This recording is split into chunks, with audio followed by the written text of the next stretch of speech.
Yang pertama adalah casing. Masalahnya apa nih pada casing?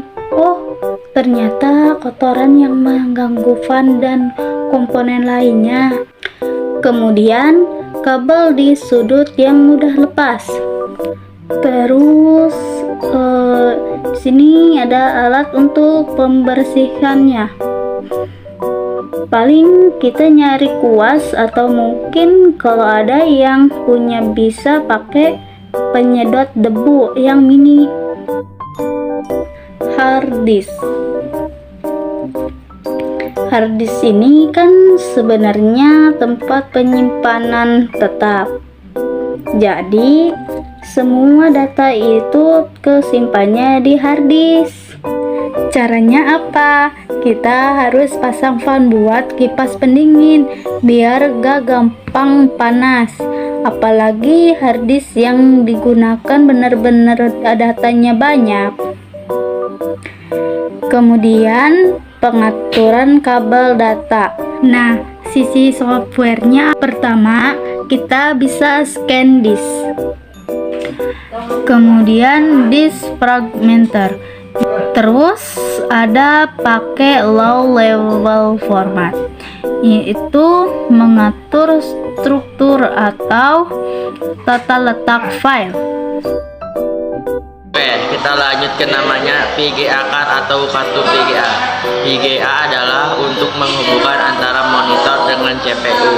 Nah, masalah yang biasanya muncul adalah panas yang berlebihan pada cardnya. Mungkin karena monitornya dipantengin terus atau terjadi kerusakan. Terus fannya kurang biasanya berisik karena biasanya kurang kencang baut pada saat pemanasannya. Oke, selanjutnya pemanasannya kita bisa pasang testing, yaitu untuk pendingin. Kemudian bersihkan debu dengan buas, terus mengencangkan posisi fan dikencangkan agar tidak terdengar berisik.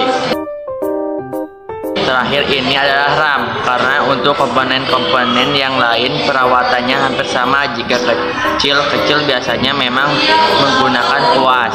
Intinya tidak ada yang terlalu spesifik. Permasalahannya bisa terjadi gangguan pada konektor dan kaki-kakinya. Gangguannya biasa menyebabkan korosi, jadi lama dia mengalami korosi pada bagian si kaki-kakinya. Ini atau akibat listrik statis. Mungkin karena listrik tidak stabil bisa mengenai chip bagian bawah ini atau kaki-kakinya. Nanti bisa berpengaruh pada fungsinya. Jadi mungkin ada yang lepas satu atau meleleh satu. Jadi fungsinya berubah menjadi tidak sempurna. Kemudian ada pemasangannya yang tidak tepat, dan kembali lagi jika misalkan rakit komputer kalian harus pasang benar-benar, jangan sampai kendor atau tidak tepat karena bisa menyebabkan komponennya itu rusak atau tidak berfungsi dengan baik. Kemudian perawatannya bisa dibersihkan menggunakan pembersih cairan khusus elektronik. Kemudian bisa juga digosok menggunakan karet penghapus. Yang digosok adalah si konektor, juga harus pelan-pelan, jangan terlalu kencang karena bisa rusak. Baik, saya sekarang akan membahas tentang perbaikan komputer atau PC. Jika PC seringkali menunjukkan adanya pengalamatan yang rumit atau menampilkan suatu pesan error, mengeluarkan bunyi bip yang terus-menerus secara beraturan atau tidak beraturan, PC tersebut kemungkinan besar sedang dalam masalah. Saya akan memberikan tips dan solusi untuk mengatasi masalah tersebut dan PC Anda dapat berfungsi kembali seperti sedia kala. Contohnya adalah kerusakan pada hardware atau perangkat keras. Masalah dengan komponen hardware perlu penanganan yang serius karena sulit dilokalisir dan disingkirkan tanpa tools yang tepat, keahlian dan pengalaman yang menunjang. Penjelasan akan berkisar pada masalah yang sering terjadi disertai dengan cara mengatasinya. Yang pertama, kerusakannya pada power supply. Jika gejalanya setelah dihidupkan PC tidak bereaksi apa-apa, tidak ada tampilan di monitor, tidak ada lampu indikator yang menyala, kipas power supply tidak berputar, lampu indikator pada monitor tidak menyala, Solusinya adalah coba periksa apakah kabel terhubung dengan benar dan stiker terpasang dengan baik pada soketnya. Periksa juga apakah ada tombol on atau off di belakang, tepatnya di belakang power supply setelah dalam posisi on. Jika sudah yakin terpasang dengan benar tapi tetap tidak ada respon untuk meyakinkan, silahkan kalian ganti kabel power dengan yang kalian yakini bagus. Masalah terjadi karena tidak adanya tegangan listrik yang masuk, kerusakan ada pada kabel power. Untuk masalah yang kedua ini sama seperti tadi, hanya pada masalah yang kedua ini lampu indikator pada monitornya menyala. Solusinya adalah lakukan seperti langkah yang tadi, tetapi jika masih belum ada respon berarti masalah ada power supply. Silahkan kalian ganti power supply-nya. Saya sarankan sebaiknya kalian ganti saja power supply yang rusak dengan yang baru. Dan hati-hatilah pada saat pemasangannya. Kerusakan pada motherboard. Gejalanya yaitu setelah dihidupkan tidak ada tampilan di monitor, lampu indikator atau LED di panel depan menyala, lampu indikator atau LED, monitor berkedip-kedip, kipas power supply dan kipas prosesor berputar, tidak ada suara beep di speaker. Solusinya yaitu langkah pertama, lepas semua kabel power terhubung ke listrik, kabel data ke monitor, kabel keyboard atau mouse, dan semua kabel yang terhubung ke CPU. Kemudian lepas semua skru penutup casing. Dalam keadaan casing terbuka, silahkan Anda lepaskan juga komponen-komponen lainnya, yaitu kabel tegangan dari power supply yang terhubung ke motherboard, hard disk, floppy. Hati-hati dalam pengerjaan, jangan terburu-buru. Begitu juga dengan kar yang menempel pada board, VGA, sound, atau kar lainnya. Sekarang yang menempel pada casing hanyalah motherboard saja. Silahkan Anda periksa motherboard dengan teliti. Lihat chip, IC, elko, transistor, dan yang lainnya apakah ada yang terbakar. Jika tidak ada tanda-tanda komponen yang terbakar, kemungkinan motherboard masih bagus. Tapi ada kalanya motherboard tidak jalan karena kerusakan pada program yang terdapat di BIOS. Kerusakan pada hard disk. Gejalanya yaitu pada saat CPU dinyalakan kemudian melakukan proses post, setelah itu proses tidak berlanjut dan dia berharap saat tidak langsung masuk ke operating system, dan kemudian di layar ada pesan hard disk error, hard disk failure. Setelah itu muncul pesan press F1 to continue. Setelah kita menemukan tombol F1 tidak masuk ke operating system dan muncul pesan operating system not found. Solusinya yaitu periksa kabel tegangan dan kabel data yang masuk ke hard disk apakah longgar, sebaiknya dikencangkan. Kemudian nyalakan dan coba Anda dengarkan apakah suara yang keluar dari hard disk normal. Jika tidak normal berarti hard disk rusak. Setelahnya yaitu pada saat CPU dinyalakan kemudian melakukan proses post, setelah itu muncul pesan operating system not found.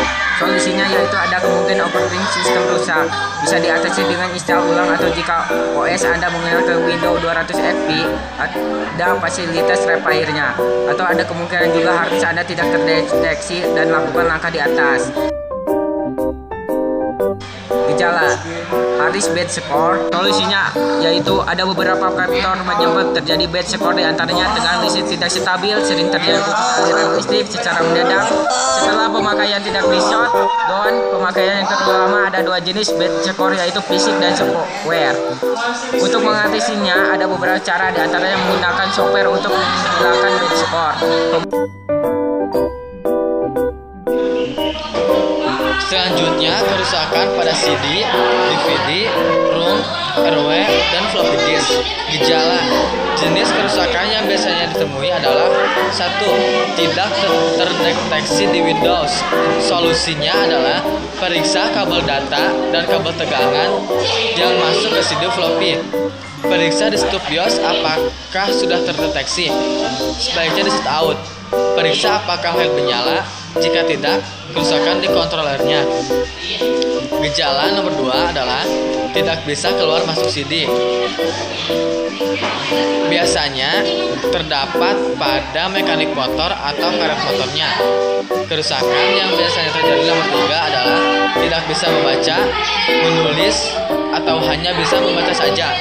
Solusinya ada pada kerusakan biasa biasanya pada optik, tetapi ada kemungkinan masih bisa diperbaiki dengan cara men-setup ulang optik tersebut. Gejala yang keempat adalah tidak bisa membaca atau menulis atau read text atau floppy disk. Solusinya adalah heat kotor bisa dibersihkan menggunakan cotton bud. Selanjutnya, saya akan menjelaskan tentang masalah BIOS. Gejala, hati-hati dalam update BIOS. Ketika mengupdate, Anda keliru memilih versi BIOS. PC jadi tidak jalan, bahkan Anda tidak dapat masuk ke BIOS. Solusinya adalah, biasanya update tidak dapat dibatalkan. Hanya jenis motherboard tertentu yang memiliki backup BIOS pada chipnya. Di situ tersimpan jenis asli BIOS yang tidak dapat dihapus. Untuk dapat merestarnya, Anda tinggal memindahkan posisi jumper khusus yang biasanya sudah ada petunjuk di buku manualnya. Kemudian, hidupkan PC dan tunggu 10 detik. Biasanya yang asli telah di-restart. Kembali posisi jumper pada posisi semula dan PC siap dijalankan kembali. Jika motherboard tidak memiliki fasilitas tersebut, chip BIOS harus dikirim ke produsen. Jenis BIOS dapat Anda lihat di buku manualnya. Berhati-hati dalam pemasangan, jangan sampai kaki isi BIOS patah atau sebaliknya posisinya. Gejala, CPU mengeluarkan suara bip beberapa kali dan speakernya dan tidak ada tampilan ke layar monitor, padahal monitor tidak bermasalah. Solusinya yaitu Anda dapat mendengarkan bunyi bip menandakan adanya pesan kesalahan tertentu dari BIOS. Bunyi tersebut menunjukkan jenis kesalahan apa yang terjadi pada PC. Jadi, biasanya kesalahan pada memori yang tidak terdeteksi, VGA card yang tidak terpasang dengan baik, prosesor, bahkan kabel dan monitor pun bisa jadi penyebabnya. Silakan Anda periksa masalah tersebut.